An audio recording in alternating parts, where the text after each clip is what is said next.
G'day everyone, I'm the Red Scar. This is Red Scar Gaming. Today is my summary of my 5th draft of Outlaws of Thunder Junction. Had to think about that for a second. I won 3 games, lost 3, but yeah, I think that's pretty even. I'm pretty happy with that. But yeah, as per normal, I'll do a brief summary of each card. Forsaken Miner probably didn't get as much use out of as I was perhaps hoping for, but I did say when I drafted it that it's probably not the optimal deck for it to be in.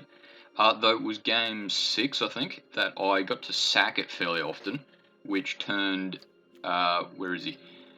Which turned Boneyard Desecrator into quite the threat for my opponent. Though my opponent did win that game, it was still a Boneyard Desecrator may have been the one sort of holding it there for a while.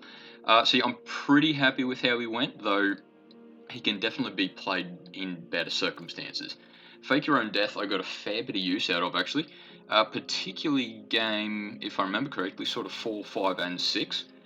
That it was basically, a few times actually, I got to attack with, say, Voracious Varmint, put Fake Your Own Death on it as he attacked, and my opponent sort of fell for the trap sort of thing.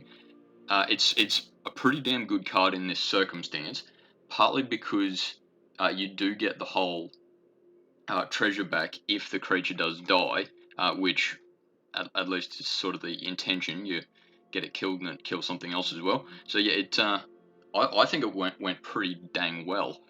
Lively Dirge probably didn't get quite as much use out of it as I was sort of hoping for, though part of that is probably because it is return up to 2 creature cards with total mana value 4 or less. And while I have a few 4 mana cost creatures, granted not many, I've got a few 3s and 1s. Otherwise, I don't actually have that many 2 mana cost creatures. So while it certainly wasn't useless, it probably wasn't optimal place to play it. Though I'm certainly not disappointed, but yeah, it's just didn't quite get as much use as I probably could have. Mourner's Surprise, I didn't get to play at all. It was more, yeah, just the circumstance at the time. Didn't do particularly well, but I'm not unhappy with that as the choice. Yeah, I just didn't get to use it this time. Bristly Bill, as I think I said, game 5 or 6 or something like that. I did get to play him fairly often, actually, though it was just a bit sort of late in the game that he wasn't quite as effective as he would have been otherwise. I think ideally you play Bristly Bill turn 2, and sort of the rest of the game you're ahead at least. So even if your opponent goes like you play him turn 2, they destroy target creature, it's still a card that they had to spend on what's basically a 2/2 creature otherwise. So he's pretty damn good. I'm quite happy with him, and if I get a chance to use him again, I probably will. Dance of the Tumbleweeds, I did get very good use out of, I think, particularly because it searched for deserts. And while I could have drafted, in hindsight, I could have drafted a few more deserts, I did get these 2 out. I would hazard a guess probably every game actually, but partly because of Dance of the Tumbleweeds, but also because of that, and I was only splashing that 1 white creature there, probably because of that, I could have actually dropped at least 1 plains and put, say, swamp in or forest in instead of that. So I did get pretty good use out of the big elemental creature, which I'm happy with. I think 3 was a good number, though I didn't get to use 3 counts of them every turn, but that's alright, I'm certainly not complaining about that. But the thing is, with Dance of the Tumbleweeds, it's even useful, casting 6 mana for it, say. It's even useful pretty late in the game. Grab yourself a land, makes your creature bigger, and you get the drawing land out of the way. So yeah, it's pretty dang good like that, I think. Voracious Farmer didn't get quite as much use out of it as I probably could have, though I'm still very happy with 2/2 Vigilance, and the sack outlet is really good. So But even if it's not the opportune moment, you can sort of chump block with it, sack it, destroy something that's a minor threat. It's certainly worth it. Yeah, I just didn't get as much use out of it on that front as I probably could have otherwise. But yeah, that's certainly not me complaining. I'll go with Voracious Farmer twice on Sundays and every day of the week otherwise. Karvek, or however you pronounce that word, I didn't use at all really, and not so much because I didn't draw him. He just didn't turn up in the right circumstance, and maybe it's because I didn't use him as well as I should have. But with the power of hindsight, I probably shouldn't have picked him. Because yeah, I think there was a few times actually, partly because of Sterling Hound, he ended up in my graveyard, and look, I knew I wasn't going to commit a crime very often anyway. I think I said that in the draft, but like I know he's not going to be my win condition, but I don't think I used him at all. So at least in my deck, he was just a 3/3 with a minor option. So yeah, wouldn't use him again in this circumstance. Maybe if I was a bit more, just off the top of my head, let's say a few less creatures, a bit more murders and destroy target creature, that sort of thing. Well, crimes, committing. If I had more of an ability to commit crimes, I'd probably use him a bit more effectively. But yeah, just this time, didn't use him. Sterling Hound was, yeah, a good creature. He was a pretty excellent example of, sure, he's not great. It's a 3/2 creature for 3, but he set up the next turn pretty effectively quite often. And there was a few times, I think, game 2-3 or something like that, that I got to use him and Fake Your Own Death, which if you block something, do 5 damage to it and take it out, that's a pretty damn good trade because like 5 toughness is, let's face it, quite large. Plus you get the Surveil 2 bit again. So that little combo is okay, not game winning by itself, but geez, it helps. So I'm pretty happy with Sterling Hound, and I draft him again.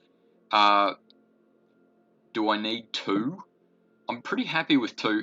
Probably especially in a Graveyard Matters deck, Surveil is a good mechanic to use. Boneyard Desecrator didn't get quite as much use out of him as I'd probably hoped for, but that's just a bit of luck sort of stuff. I did get to, game 6 in particular, get to sack another creature, make him bigger. As I said before, he basically just became one of the big creatures, and while he wasn't winning me the game, he certainly stopped my opponent for a turn or two, which yeah would have helped. That I do very much enjoy that game. It was pretty close to the end, so yeah, didn't get quite as much use out of him as I'd probably hoped, but he's still a good card. Rooftop Assassin, did I get to use him at all? Yeah, I think it was game 4 or 5, that I did get to use him pretty effectively. And in fact, yeah, it was one of those games that my opponent swung for lethal, but I flashed him in and ended the turn on 1 life or something like that. So he essentially won me the game, which is a bit circumstantial, a bit lucky, but yeah, that's what Flash is good for.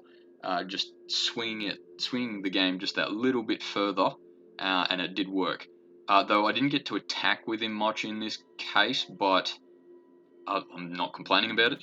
Consuming Ashes didn't get quite as effective use as I'd probably hoped, but I'm still happy with 4 mana exile target creature. I didn't get to use Surveil 2 terribly often, but that's alright. It's still pretty good. Map the Frontier, in hindsight, I might not have needed it really, because there was only a few times I played it and it was mostly late game, so I didn't really need to map the Frontier. Though, yeah, it's still a good card. Maybe in hindsight I shouldn't have taken it because I had 3 Dance of the Tumbleweeds. If I only had, say, 2 Dance of the Tumbleweeds, I probably would have kept it, or should have kept it. But yeah, look, feel free to tell me I'm wrong or something. But yeah, once again, it gets me the desert, so that's pretty effective. Shepherd of the Clouds, I did sort of splash that white, just for when he enters the battlefield, return target permanent card from your graveyard to your hand, which and if I don't think I had a mount, did I? But anyway, yeah. So I just didn't get to play him. That was just bad luck. Which, yeah, I suppose with the power of hindsight, I shouldn't have. Well, yeah, if I knew I was never going to draw him, of course I would not have drafted him. But that's all right. I think I did draw him once, but it just the circumstance wasn't right to play him or something. So he's still a good card, but just in the power of hindsight, I shouldn't have used him to for the bad effect of planes and creosote hearth. But yeah, still I got the all the three colours of mana pretty often actually. So I suppose I'm not complaining. Ambush Gigapede, I did use well, though I've seen him used a bit better. Particularly game 6 again. That was a good game. That I sort of had to play him a bit too early, and I think I said during that game that if you can't play him at flash for whatever reason, or as a combat trick, I suppose I should phrase it like that. If you don't play him as a combat trick, he's a lot less effective because he is okay. Sure, his ETB is still good, but he is otherwise just a 6/2. But in that particular circumstance, I did sort of have to because I just needed just a blocker. I'm still happy with him, but yeah, should I have drafted 2 of him? I'm not sure. I'll think about it as I go. Cactarantula, am pretty happy with him, especially because I had a bit of control on grabbing deserts. So if my memory serves, I only ever played him as a desert. That's good. Oh, so with a desert, so that was 5 mana cost creature, and as a 5 mana cost creature, he's pretty dang good. I did get to draw a few cards with him too, so yeah, he's for 5 mana. He's very good. For 5 mana, he's very good. For 6, he's not bad, so I'd definitely go with him again. Spinewood's Armadillo, I didn't get to use him probably as often as I'd hoped, though I did get to discard him a few times, and I think I only played him as a 7/7 creature once, though my opponent might have board wiped or destroyed him of some description, so I didn't get the use that I sort of wanted from him. But I mean, hey, there's a bit of that regardless of what deck you're using. Is a big creature that your opponent wants to get rid of. Nothing wrong with that. As I said before, probably didn't need the 2 planes, and yeah, if I had not gone Shepherd of the Clouds, I certainly wouldn't have needed Creosote Hearth. Yeah, but I'm certainly not complaining about it. So yeah, I think my land's good, but yeah, probably 1 less plains for 1 more forest, say. Though, yeah, I was pretty happy with my lands overall. As far as sideboard's concerned, Armadillo, I don't think would have been particularly good in this deck, though there's the odd circumstance that I probably needed to be a little more defensive, and Armadillo is certainly good at that, because especially if you play him turn 1, it's basically 3 turns before your opponent can really attack properly. So in the right circumstance, he's pretty dang good.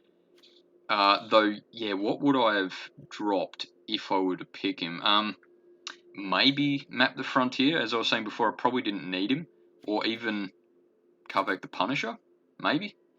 Steer Clear got used pretty effectively against me, though, yeah, because I was saying sometime before, maybe in the draft, I needed to drop a lot of cards in the initial draft, and dropping one of the colours was probably the way to go.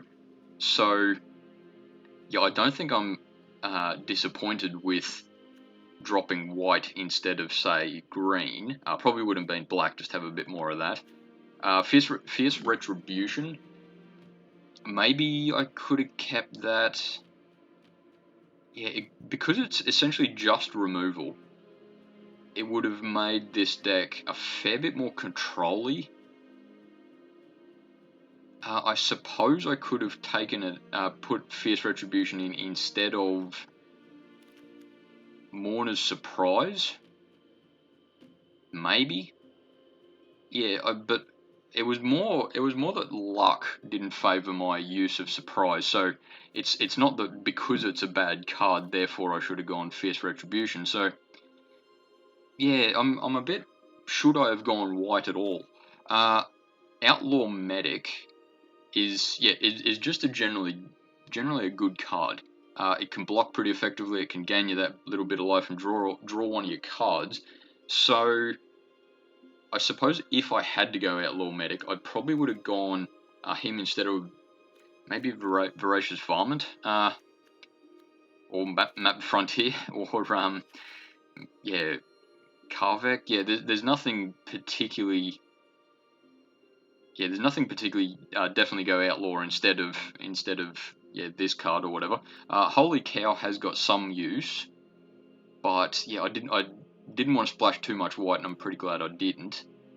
Thunder Lasso is definitely control, and yeah, with this deck, I don't think Thunder Lasso would do very well, just because I'm a bit low on the creatures rather, and the few creatures I do get out are pretty big anyway. So Thunder Lasso is certainly not a bad card, but yeah, I'm glad I didn't go with it. And similar to what I was saying before, Wanted Griffin, it's certainly not a bad card, but going a third color, at least in this set of circumstances, probably not worth it for Wanted Griffin. And Stagecoach Security, look, it works when it works, but you've got to be going pretty wide for it, so I don't think it would have worked here. Fake Your Own Death, with the hindsight of everything, I probably should have gone Fake Your Own Death instead of maybe even Shepherd of the Clouds. It's a good card, and yeah, the games I did lose, I partly lost because player went destroy target creature or something to that effect. So yeah, Fake Your Own Death probably would have been a good use for found some more good use. Reach for the Sky, I'm happy with, but yeah, it was a tough card to draft. As I said something about it during the draft, it's 4 mana cost, and I've already got a fair bit at 4 mana cost, so it's sort of out of all the cards that are 4 mana cost, it's probably the one I shouldn't have picked. So yeah, I'm happy with that. Forlorn Flats. Actually, in hindsight, should I have even kept Forlorn Flats? Because I did get to grab a lot of deserts, didn't I? So yeah, I probably should have. I don't know why I did. Why I did not. That's a mistake, I suppose you call that. So yeah, I should have really grabbed Forlorn Flats. In fact, if I'd gone grabbed Forlorn Flats, I would have dropped both the planes, I suppose. Yeah, probably, maybe. But yeah, I think that, yeah, I think I should have kept that. Yeah, that's a mistake.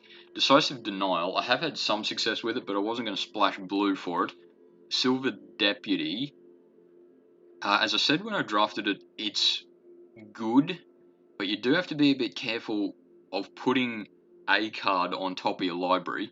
Not so much because there's a lot of mill in this format or something like that, and you're going to die therefore, but you do have to be a bit careful that you play it and then the situation changes, so you sort of wasted a draw or something like that. It's the earlier you play that, the better, but you do have to be careful playing it any later. It's just a chump blocker that can potentially slow you down. Sterling Hound, yeah, as I said, it's still a good card. I'm pretty sure that 3 would have been too many. Maybe instead of Forsaken Miner. But yeah, I'm certainly not unhappy with Forsaken Miner. Sterling Hound's good. So yeah, I suppose Forlorn Flats should have gone in. Probably drop Kavek the Punisher, Map the Frontier for probably Fake Your Own Death, Forlorn Flats for the whole plane situation, and yeah, maybe Sterling Hound for Kavek, Fake Your Own Death for Map the Frontier, and yeah, I think that might have done a bit better, though. Yeah, there's not any particular situation where Oh, geez, I wish I had Reach for the Sky or Silver Deputy would have been excellent in that situation. So I'm pretty happy with how that went. Thanks for watching. Learn from my mistakes and yeah, have fun. See you next time.